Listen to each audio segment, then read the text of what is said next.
میں نے ایک نظر اس پر ڈالی اور خاموشی سے کمرے سے نکل گیا۔ میرے قدم خود بخود اپنی سالی کے کمرے کی جانب اٹھ رہے تھے۔ میں جانتا تھا کہ جو کچھ میں کرنے جا رہا ہوں وہ ٹھیک نہیں ہے، لیکن مجھے یہ سب کچھ کرنے کے لیے مجبور کر دیا گیا تھا۔ میری 14 سالہ سالی اس قدر حسین اور خوبصورت تھی کہ میں چاہ کر بھی اس پر سے نظر نہیں ہٹا پاتا تھا، اور پھر جب وہ خود ہی میری دیوانی ہوئی تو میں نے بھی اپنے بہکتے قدموں کو روکنا مناسب نہ سمجھا۔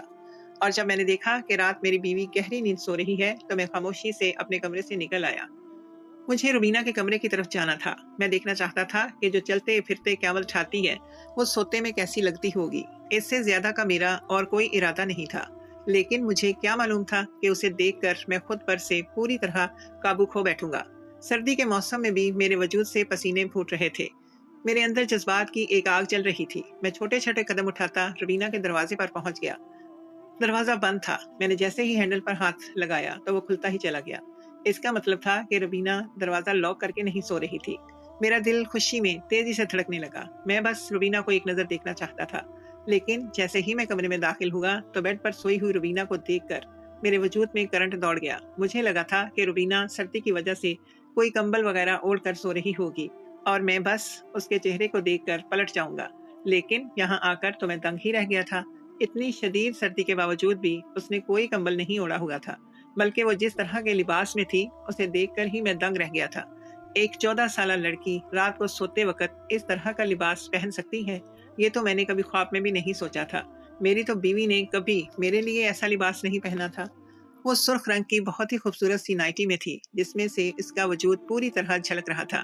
وہ نیند میں بھی غضب ڈال رہی تھی اور میرے لیے اس پر سے نظر ہٹانا مشکل تھا۔ میں جو یہ سوچ کر آیا تھا کہ بس کچھ ہی دیر میں لوٹ جاؤں گا، اپنے آپ میں بے بس ہو گیا تھا۔ نہ چاہتے ہوئے بھی میں نے کچھ قدم اس کی طرف بڑھائے تھے اور اس کے مخملی چہرے کو اپنی انگلیوں سے چھو لیا تھا۔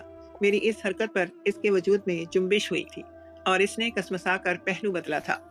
میرا سانس سینے میں ہی اٹک گیا تھا۔ اگر اس کی آنکھ کھل جاتی اور وہ رات کے اس پہر مجھے اپنے کمرے میں دیکھ لیتی تو کیا ہوتا، یہ سوچ کر ہی مجھے خوف محسوس ہوا تھا۔ میں نے جلدی سے پیچھے ہٹنا چاہا، لیکن نیند میں ہی اس نے میرا ہاتھ پکڑ لیا، اور وہ بھی اتنی کس کے کہ میں اس سے اپنا ہاتھ نہیں چھڑوا سکا۔ بے ساختہ ہی میں اس کے قریب ہوا تھا۔ رات کے اس پہر مدھم سی روشنی میں وہ میرے اس قدر قریب تھی کہ میرے لیے سانس لینا بھی دشوار ہو رہا تھا۔ میں خود کو اس سے دور کرنا چاہتا تھا، لیکن اس کی گرفت میں پھنسا ہوا تھا، اور پھر جذبات میں بہکتے ہوئے میں نے اچانک ہی اس کے رخسار پر اپنے ہونٹ رکھ دیے تھے۔ میری اس حرکت پر اس کی آنکھیں کھل گئی تھیں اور میرے چہرے کو وہ دیکھ کر مسکرائی تھی، اور اس کی مسکراہٹ نے مجھے حیران کر دیا تھا۔ مجھے تو لگا تھا کہ رات کے اس پہر اگر وہ مجھے اپنے کمرے میں دیکھے گی تو ہنگامہ کھڑا کر دے گی یا پھر مجھ سے سوال کرے گی کہ میں یہاں کیا کر رہا ہوں۔ لیکن اس وقت میری حیرت کی انتہا نہ رہی جب اس نے خود اپنے بازوؤں کو میری گردن کے گرد حمائل کر دیا۔ میری بے چینی عروج کو پہنچ چکی تھی۔ سمجھ نہیں آ رہا تھا کہ واپس اپنے قدم پیچھے لوں یا پھر آگے بڑھ کر اپنے جذبات کو تسکین پہنچا دوں۔ میں کشمکش کا ہی شکار تھا کہ اس نے خود ہی مجھے اپنے بستر پر جگہ دے دی تھی، اور پھر اس نے اچانک ہی ایسی حرکت کی تھی کہ میں خود شرم سے پانی پانی ہو گیا تھا۔ اس کے بعد جو کچھ ہوا وہ بیان کرنا بہت ہی مشکل ہے، لیکن میں آپ لوگوں کو بتانا چاہتا ہوں کہ ایک 14 سالہ لڑکی نے کس طرح میری طاقت کو ختم کیا۔ اور پورے 4 گھنٹے بعد میری عمر تقریباً 45 سال ہو چکی تھی، لیکن میری شادی نہیں ہوئی تھی، اور اس کی وجہ میری بہنیں تھیں جن کی شادیوں کے لیے میں نے اپنی جوانی قربان کر دی تھی۔ جب وہ شادی شدہ ہو گئیں اور میری شادی کا وقت آیا تو ان چاروں کو مل کر کوئی لڑکی پسند ہی نہیں آتی تھی۔ ہر لڑکی میں کوئی نہ کوئی نقص نکالا جاتا اور رشتہ نہ طے پاتا۔ دھیرے دھیرے میرے سر میں چاندی کے تار نظر آنے لگے۔ ہر کوئی مجھ سے میری شادی کا پوچھنے لگا،